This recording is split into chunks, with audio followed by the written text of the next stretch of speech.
Segunda carta de Paulo aos Coríntios. Mesmo que seja chamado de segunda aos Coríntios em nossas Bíblias, há várias pistas dentro desta carta de que não foi a segunda coisa que ele escreveu para a igreja primitiva de Corinto. Paulo iniciou essa comunidade de Jesus em Corinto um tempo antes de uma das suas viagens missionárias. Você pode ler a história no livro de Atos, capítulo 18.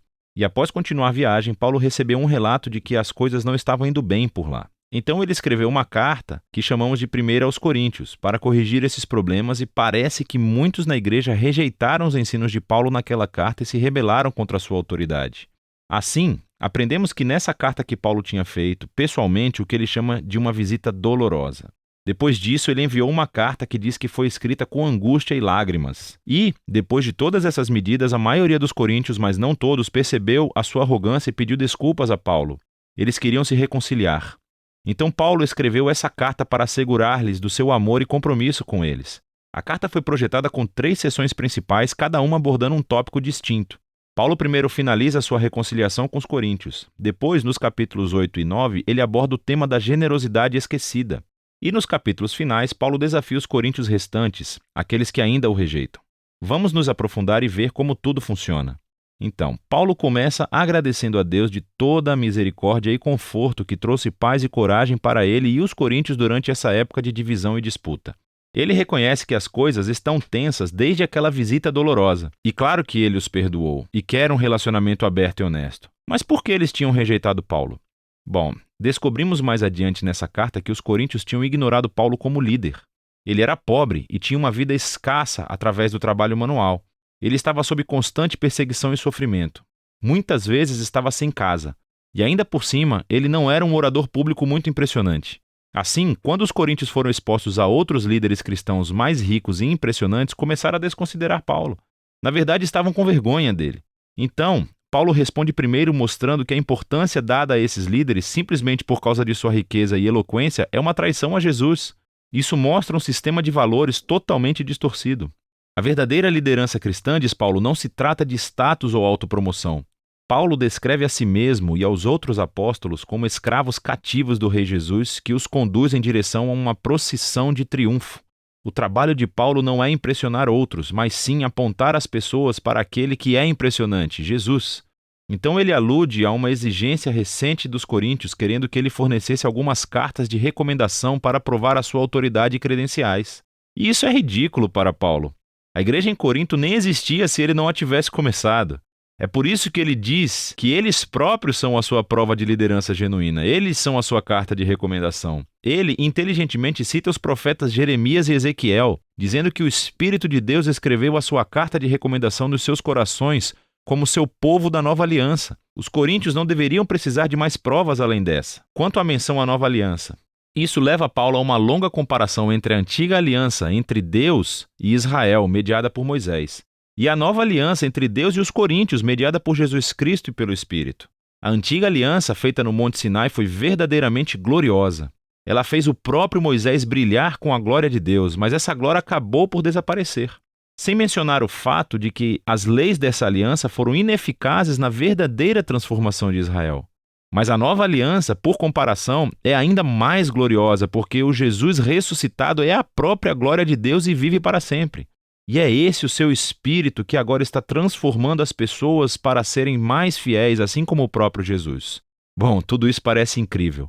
Quer dizer, quem não quer compartilhar da própria glória de Deus? Mas Paulo continua a mostrar como o paradoxo da cruz inverte as ideias dos coríntios sobre glória e sucesso. Afinal de contas, a exaltação gloriosa de Jesus como rei aconteceu através do seu sofrimento, execução e morte. Na cruz, Jesus revelou a salvação de Deus, morreu pelos pecados do mundo para reconciliar as pessoas com Deus. Mas a cruz faz ainda mais, revela o caráter de Deus. Ele é um ser de amor incondicional, que sofre e que busca o bem-estar dos outros. A cruz também revela um novo modo de vida através da cruz. E o objetivo de Paulo é que a sua vida e ministério imitem a cruz. Assim, embora sua carreira apostólica tenha sido marcada pela humildade, sofrimento, pela pobreza, tudo isso foi para servir aos coríntios. E assim, quando desaprovam a pobreza e sofrimento de Paulo, desaprovam também a Jesus.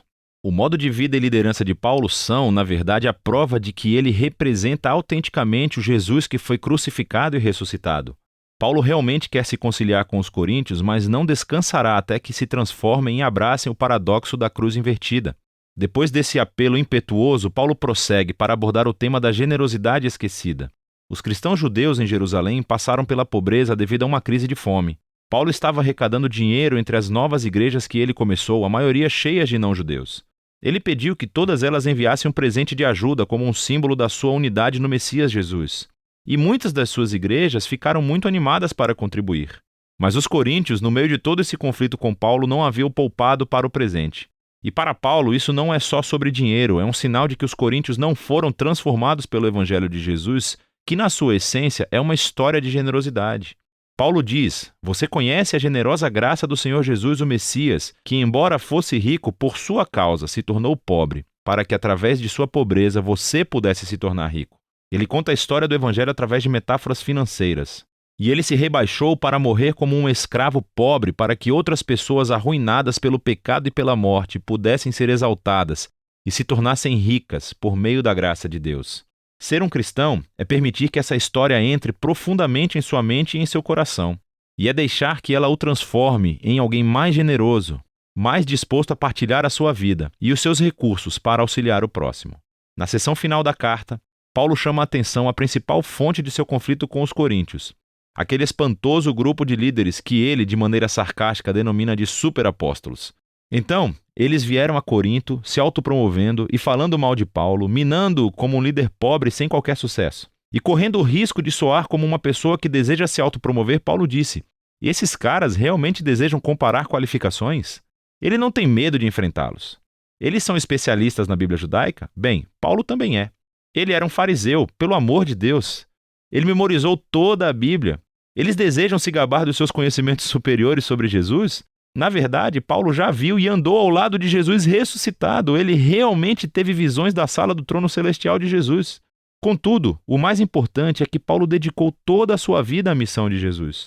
Ele sacrificou seu conforto e estabilidade e nunca pediu dinheiro aos coríntios. Ao contrário dos superapóstolos que cobravam muito, Paulo trabalhava para o seu próprio sustento. No entanto, Paulo diz que ele se recusa a se gabar dessas proezas, pois não são as coisas mais importantes como cristão. Em vez disso, ele irá se gabar de como ele é fraco e falho, pois são nessas imperfeições que ele descobre o amor e a misericórdia de Deus. Ou como Jesus disse a Paulo uma vez: a minha graça é suficiente para você, pois meu poder se aperfeiçoa na fraqueza. Paulo conclui a carta com um sóbrio aviso aos coríntios. Eles precisam examinar as suas atitudes e o seu desprezo por Paulo, pelo modo de vida dele e o amor deles por esses superapóstolos. Tudo isso demonstra que eles não compreenderam a essência de quem Jesus é. Eles não vivem como seguidores transformados de Jesus e, por isso, Paulo os convida mais uma vez a serem humildes diante do amor de Jesus. A segunda carta aos Coríntios nos dá uma perspectiva sobre a vida de Paulo e sobre o paradoxo que a cruz de Jesus estabelece perante nós.